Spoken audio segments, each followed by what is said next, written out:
Bienvenido a nuestra asignatura de mecánica racional. Para nuestro núcleo temático de la unidad 1, será contemplado la introducción al álgebra vectorial, diagramas de cuerpo libres, equilibrio de un cuerpo, tanto en el plano como en el espacio. Observemos lo referencial o nuestra diferencia respecto a una magnitud escalar y una magnitud vectorial. Una magnitud escalar solamente posee un módulo. Ese módulo no es más que una cantidad o un tamaño de dicho valor de tal condición. Ejemplo, temperatura, volumen, masa, rapidez, distancia, entre otros. Así que una magnitud vectorial, aparte de ese tamaño del módulo, posee otras características adicionales, sea el sentido y sea la dirección. Bien, un ejemplo, fuerza, velocidad, desplazamiento, aceleración.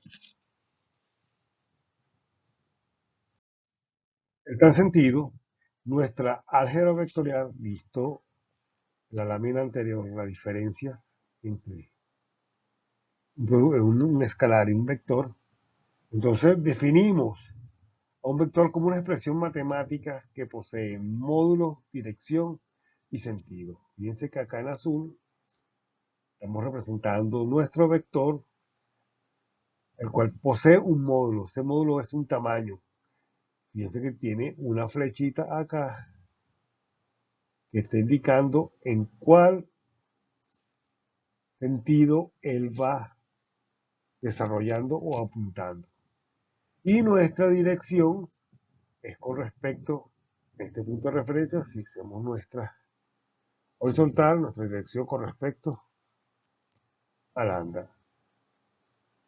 Así que, si observamos acá un ejemplo numérico, donde tenemos un vector Q y un vector P, ambos, el vector Q con un módulo o un tamaño o una equivalente a 60 newton y el vector P equivalente igual a 40 newton, ese sería su módulo, el tamaño del vector.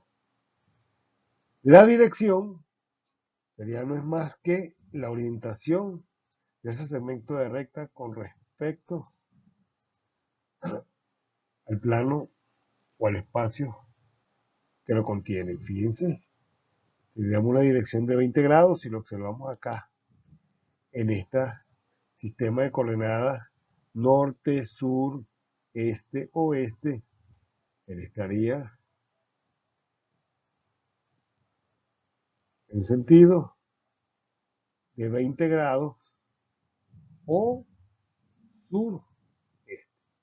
Bien, acá tenemos otros puntos de referencias cardenales. Esa sería nuestra dirección, la que la está conteniendo en el espacio.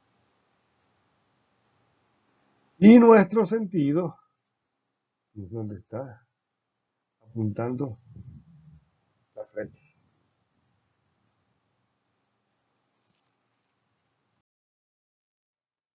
Los componentes vectoriales no es más que los elementos o esos vectores que constituye el vector resultante. Observemos acá en nuestra gráfica un vector representado en el espacio, lo sabemos porque tenemos componente en Y, componente en X, componente en Z.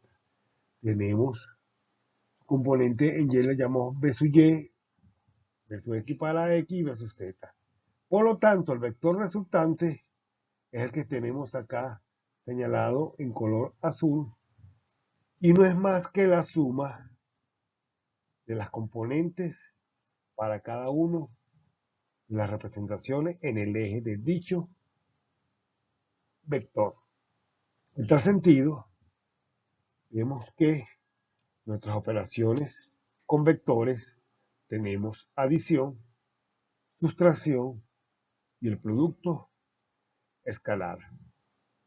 En el ejemplo que acabamos de citar, observamos el análisis de la adición del vector. No es más que sumar las componentes X, Y y Z. Esos serían nuestras componentes rectangulares o las componentes que constituyen a un vector en cuestión.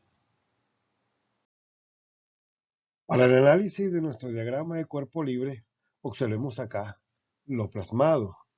En nuestro primer ejemplo, una masa suspendida de 2 cuerdas, la masa sería esta que tenemos acá, suspendida de una cuerda y otra cuerda. Con respecto a la vertical, ellas tienen una disposición llamada alfa K. Simplemente vamos a representar tal figura en un plano. Este plano sería XY, donde tenemos acá nuestras cajas y las representamos como las fuerzas o la descomposición de fuerza que actúa sobre ella. La caja tiene un peso propio que va hacia abajo, el cual sería representado la masa por la gravedad. Bien, esto sería igual a nuestra fuerza o nuestro peso de la caja.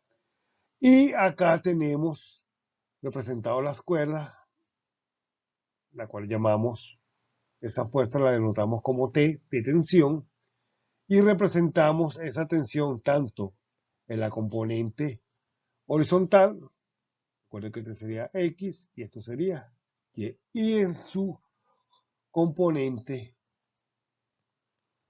vertical. Bien, así que la manera de representarla, esa fuerza que está en color rojo, esa tensión para la componente en la horizontal por el seno del ángulo y su componente vertical por el coseno del ángulo. Acá tenemos entonces la representación de nuestro diagrama de cuerpo libre de esta figura. Igual análisis se hace si tenemos este pequeño vehículo, fíjense nuestras descomposiciones, cómo sería el comportamiento con respecto al plano donde él está desplazándose. Acá tenemos la representación de nuestro diagrama de cuerpo libre. Una masa suspendida y apoyada o un sistema de polea.